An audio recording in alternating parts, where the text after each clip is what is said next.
Okay, welcome everybody.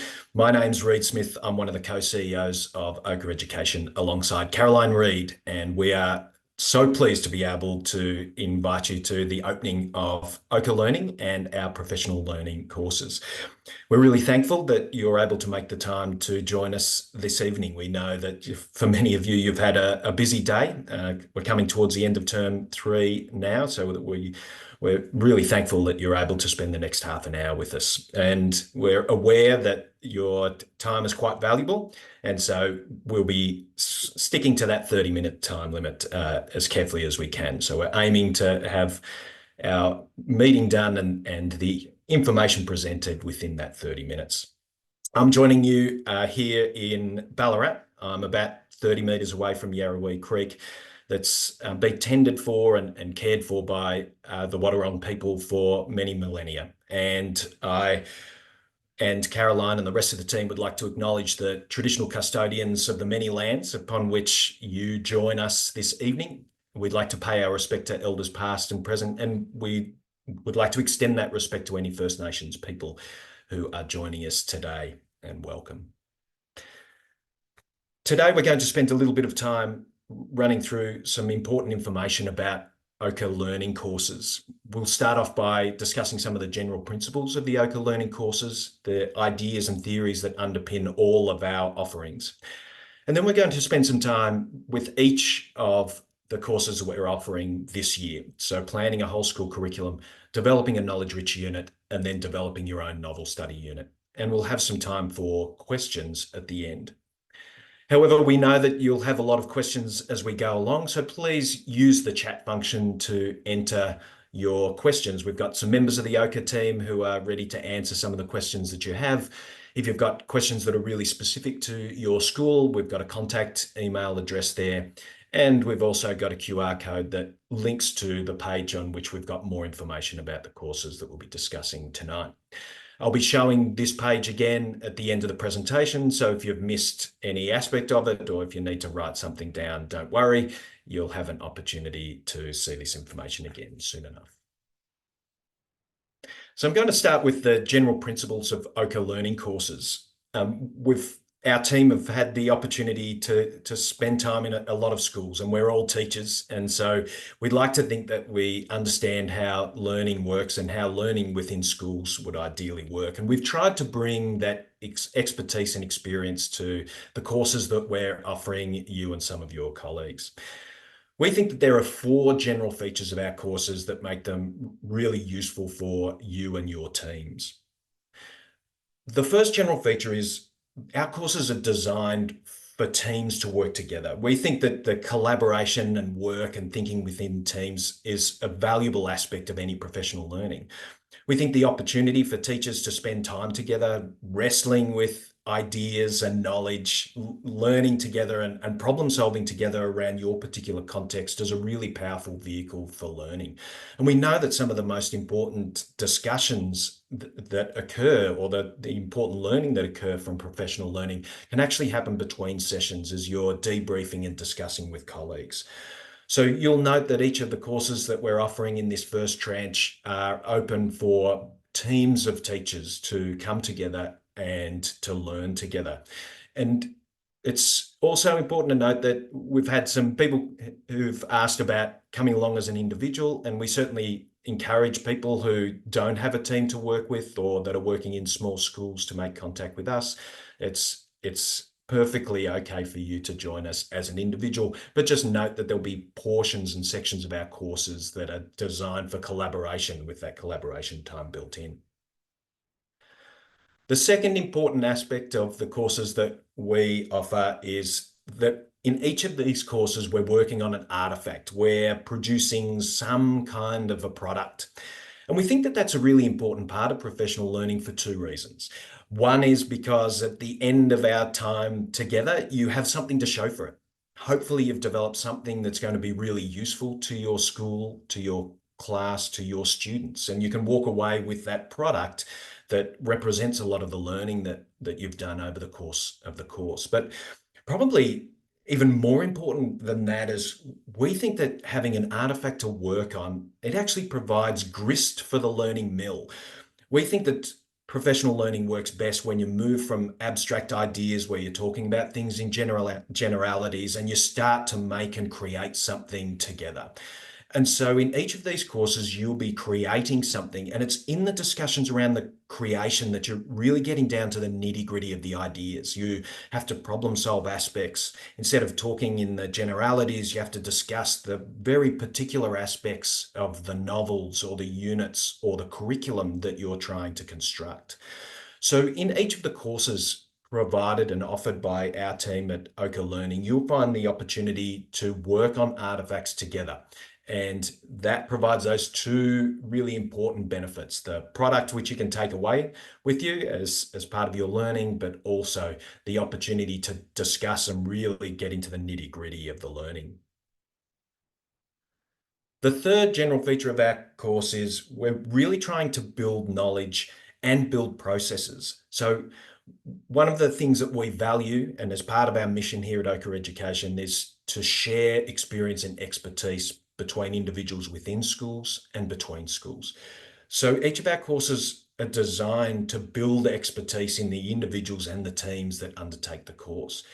What we ideally want to have as a result of the course is a team of teachers working within a school that have both knowledge and a system and procedure that they can then apply to recreate some of the products that we've developed so far. So if you're undertaking the novel study courses, you will have knowledge and processes that enable you not just to make that one novel study, but to replicate that in your school and replicate that with other teams of teachers within your school. And the same thing goes for all of the other courses. So we're trying to build not only that knowledge that resides within the individuals and the teams, but also some processes that you can bring back to your teams to replicate those ideas outside of the professional learning course.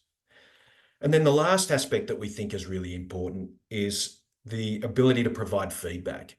So we've thought carefully about the ways in which the courses might be structured over time and the opportunities that might be afforded as part of the courses to provide specific feedback for your context. So on the product that you're putting together, the curriculum map or the unit that you're creating, getting feedback in time as you're developing that units so that you can refine your understanding. If you need to problem solve particular situations, we've got some structures and processes in place as part of these courses that mean that you have access to the expertise of the Ochre team. And so this feedback cycle is continual through the life of the course.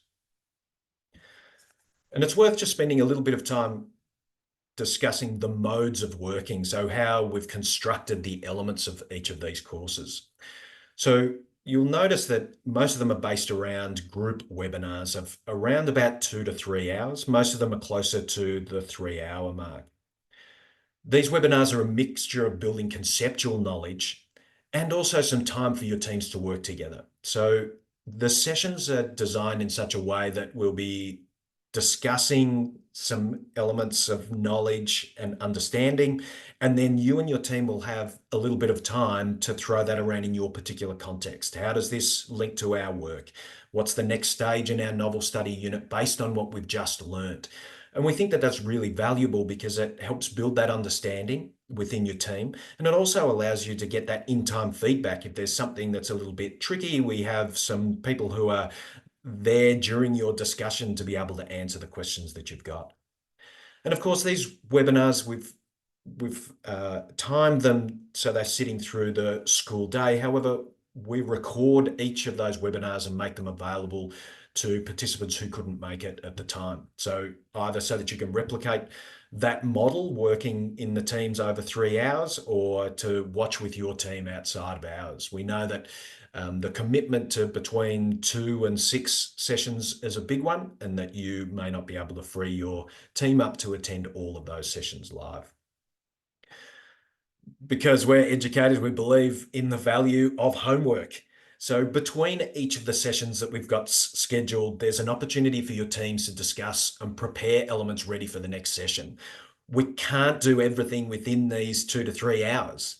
So what we've tried to do is to space out the webinars over time with key learnings and key work to be done in between those webinars. So It's an opportunity for your teams to debrief what you've learned during the webinar and then apply it to create some part of the product that we're trying to create together. And then the last element of our modes of working is coaching. We have two forms of coaching. One is we'll be providing asynchronous feedback on some aspects of the homework. So there'll be some parts of it that, for lack of a better term, you'll submit to our team and we'll provide some feedback on what you've proposed. And we'll be doing that throughout the process of creation, just to make sure that you are on the right track from the start and that you haven't got any misconceptions that maybe might require you to rework some of the things that you've spent so much valuable time on. And there's also opportunities within each of those courses for you to attend live coaching sessions. So in those sessions, you'll be spending time as a school team working with one or more members of the Ochre team to gain some feedback and greater understanding about what you've been able to create so far. So it might be problem solving some elements that are really specific for your context. It might be to ask some questions that are burning amongst your team, but these live coaching sessions that we'll schedule throughout the day during a week gives you a little bit of flexibility in bringing your team together to work with the Ochre team and be able to benefit from their experiences. So these modes of working, the webinars, some homework to be done between the webinars, and coaching, both asynchronous and synchronous coaching, are hallmarks of the learning programs that we're proposing as part of this initial offer from Ochre Learning. The largest of our professional learning sessions is planning a whole school curriculum for school leadership teams. And this is a really exciting professional learning sequence. Each registration provides room for 4 seats, so 4 people who can join this program, and you can add additional people on top of that for a small additional fee.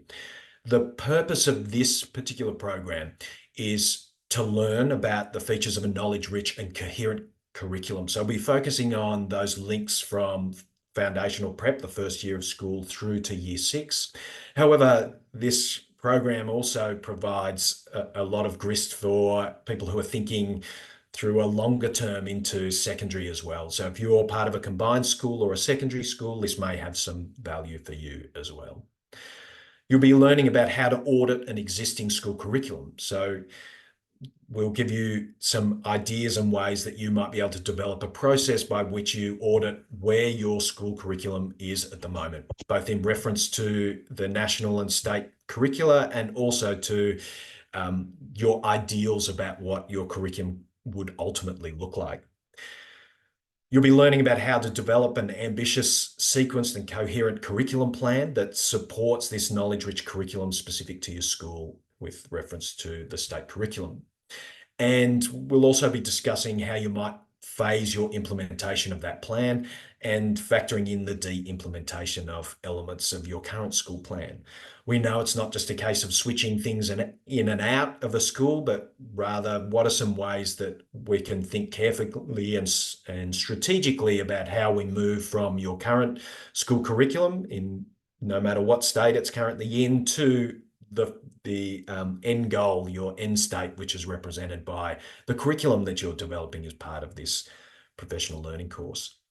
The products, so referring back to the grist for the learning mill, the things that would be created as part of these units. First of all, a curriculum map that shows links between units within and between subject areas that are linked to the relevant curriculum or syllabus. So we're trying to develop a visual map of how all of these elements fit together and spending a little bit of time thinking about the purposes of each of the units that might sit within each of the subjects in primary. We'll also be creating a curriculum audit process. So what are the stages that a team might go through to audit a curriculum, and how do you decide what's going to appear on your knowledge-rich curriculum, and how are you going to decide what things don't appear on that curriculum? So you'll be developing a curriculum audit process as part of this learning course. We'll spend some time discussing some ways of working for teams thinking about curriculum. So some procedures and processes that teams of teachers might use as they're working together to move towards the curriculum map. And then an initial strategy for implementing the curriculum map and how the work that relates to resourcing the map might be scheduled over time and a bit of a timeline for that. So helping think strategically about how that work is going to be implemented. So there are a number of different products that we would be creating over the course of the almost 12 months that this particular project runs for. There are two cohorts that we're opening for registration now. The aptly named cohort 1, which is the first cohort, it kicks off at the end of this year with the first workshop on Thursday, the 14th of November, which is where we start building some of our concepts about the features of a knowledge-rich and coherent curriculum, with some homework then that comes between then and the following year, where we really get our hands dirty, rolling our sleeves up and getting to work. You'll note that these 6 webinar workshops are spread over time, and we've done that deliberately to give teams of teachers the opportunities to work together to create the elements that comprise the parts of the curriculum. It's a really big job, and we've done a lot of work in this area, and so we know that it's going to take a significant amount of time to carefully consider how all of these parts come together. So that's why we've spread out these workshops over time, to give you the time to do the heavy thinking in between. You'll note that there are 2 coaching support weeks. So during those coaching support weeks, there'll be an opportunity for you to book in half an hour with our team initially to problem solve where you're at after workshop 3 and workshop 5. So what are the things that you're thinking about, where you might be stuck? And of course, there'll be asynchronous coaching and feedback throughout the process. Cohort 2 kicks off at the start of next year. So on Thursday, the 27th of February will be the first session, and it runs right to the end of the year. So the last of the formal workshops will be on the 4th of December, which is the third last week of next year. And we just have that an optional follow-up session, which takes place in 2026. For those schools that may want to share some of their experiences in implementing parts of the curriculum map. So again, speaking to the mission of Ochre Education, which is to share the expertise and experience of teachers with their peers. We're really excited about the potential for this particular project, and we've already seen a significant number of schools who've enrolled in these courses. We've capped the number of places for cohort 1, cohort 2 at 40 schools each. So for each of those cohorts. So get in quickly if you would like your school to be part of that particular course.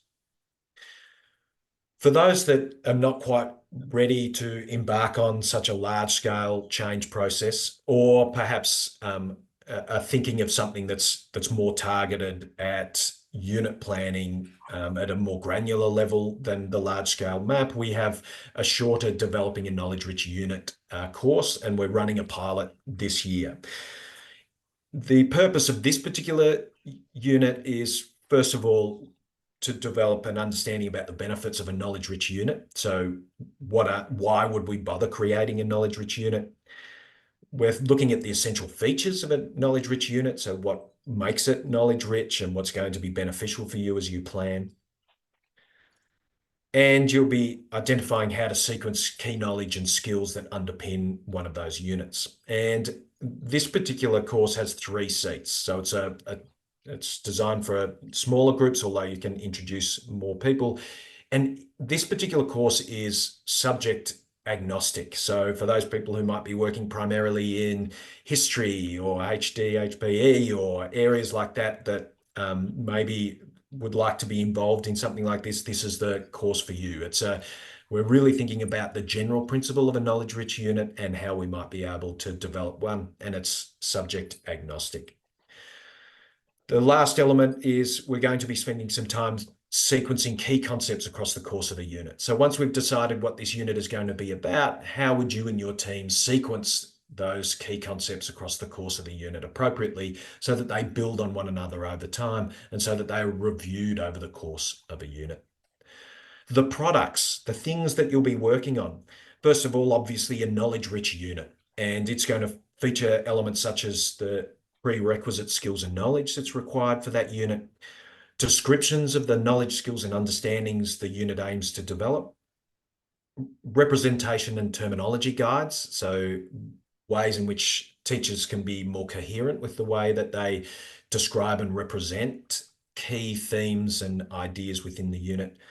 And then we'll be talking about lesson allocations and outlines. So how do we break this unit up into appropriately sized chunks and have them flow sequentially over time? And then another part which we think is particularly important is the developing a curriculum development audit process. So remembering, going back to that idea of one of our key aims is to leave you at the end of the course with a replicable process for other teams to be able to work in this space. So it could be the same team developing other units, or it could be different teams within your school undertaking that task. We want you to take away from that knowledge about how you would go about developing a knowledge-rich unit. This is a smaller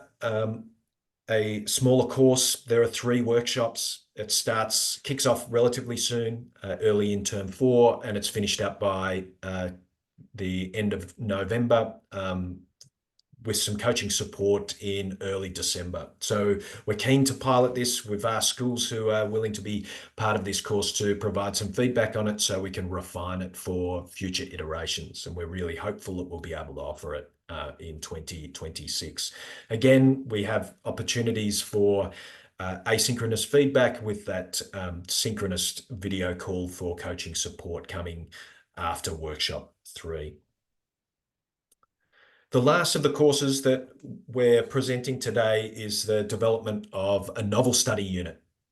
We have a significant number of schools that are using our years 3 to 6 novel studies at the moment with the texts that we've provided some support for, but we know that in each particular school you have favourite stories and novels that you think are so important to your students and your sense of place that are not represented currently within our reading spine or offered as part of one of our novel studies. So this course is designed for groups of teachers that would like to take your own class novel and create your own novel study unit. It's a course with 3 places. In a similar way to the other 2 courses, you can add extra seats to your school's registration. Just noting that for these pilot courses, we only have 20 school places available for each of these courses on this pilot. So our purpose, you'll be learning about how to select a text that is ambitious in scope. So that's one of the first things that you'll be doing, and you'll be selecting a text prior to workshop 1. So we'll be kicking off pretty quickly with this particular course. We'll be discussing the essential features of a novel studies unit, so really starting to get into the nitty-gritty of the things that we need to pay attention to when we're developing a really high-quality novel studies unit. We'll be discussing how you might select vocabulary for explicit instruction, and also some of the ways that you might deal with implicit vocabulary instruction. We'll talk about how you might read a text in order to identify key teaching points. So when you're reading through a text, what are the things that you need to be sensitive and aware of, and how might you decide on what you're going to stop and think about and what things that you might leave and come back to later.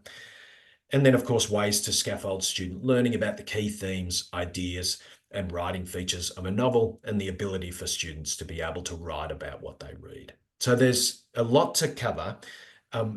Essentially, what we're trying to do in this course is to take that weekly lesson detail, that general structure of our novel studies units, and situate this within the English block. So if you're familiar with those novel studies units, there's this English block that is specific to a particular text.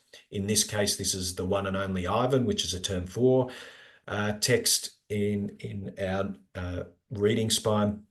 You'll be creating your own English block and perhaps using some of our sentence level writing suggestions to link into your novel study. So as part of the products, you'll be creating a literature study guide. So a guide for teachers about how they should read the text with their students, the things to be aware of, what they may pay attention to, and what we're working on at any particular stage in the novel. So the product is a literature study guide that's linked to a novel of the school's choice. And so it features the vocabulary to be taught explicitly and implicitly. It features read aloud prompts, identified literary devices, and sentence and text level writing elements. It's a shorter course. there'll be some of the work that's done prior to workshop one. So the homework is front loaded to some degree through some learning about selecting a text. And then we've got our 2 workshops and a coaching support that's in the middle. So doing a little bit of work after workshop 1 in October, then coming back for some coaching support in the week of November 25th. And then for workshop 2, starting that documentation process in the end of term. So really trying to think about how we might have a first draft of that novel study guide complete for the end of the year, and maybe some plans to replicate that for other texts in 2026. So that's the end of our information session for today. As I said at the start of our session today, if we've had some answers in the chat about things that you're wondering about, if there are particular things that are really contextual to your school and you want to discuss with us, please contact us at OchrePL at Ochre. We'll have people on tonight and through the working days over the next few weeks to answer any questions that you've got. And the QR code that's sitting on the page here is links to the blog page on our website that features some more information about these particular courses. So I might invite the Ochre team if there are any questions that came up as part of the chat. Maybe if there was anything that came up. It's 6:58, so I'm keen for us to finish at 7 o'clock as we've promised. But if there's anything in particular that you think that we need to talk about, Caroline, is there anything that's coming through? There's just one question there, right on the chat, re the involvement of special Can't quite hear you, Caroline, but I can jump in. Read, there's a question here about opportunities for networking with other schools and sharing units and that sort of thing. Absolutely. So we feel that there's a real opportunity here in some cases to be sharing the work that's been completed as part of this project. Obviously during the webinars themselves, there'll be opportunities to share and discuss and to network as well. So we're keen for this to be, like everything that we do at Ochre Education, to be part of a collective effort, and that we're hoping to connect people who are learning and really trying to problem solve for things in their schools, and so that you can build connections as well. Reid, there's another interesting question in the chat about whether the programs are suitable for special schools with students working at levels A to 2 of the Victorian curriculum. Yeah, so there were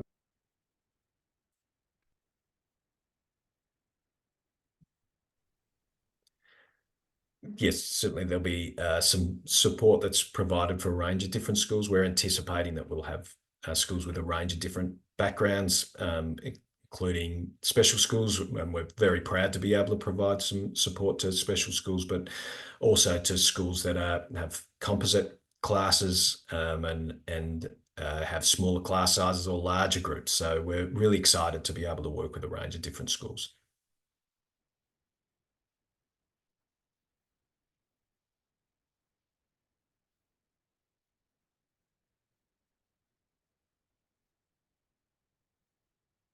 All right, then team. I can see one in there about, will links be made to the SCASA WA curriculum? That's part of the work that we'll provide, or some of the support that we'll provide, as some of the curriculum codes and other documentation that you can use for your linking. So if you're thinking about how your whole school curriculum map might work, or how your knowledge rich unit or novel study fits in with various curricula or syllabuses, then we'll be able to provide that support.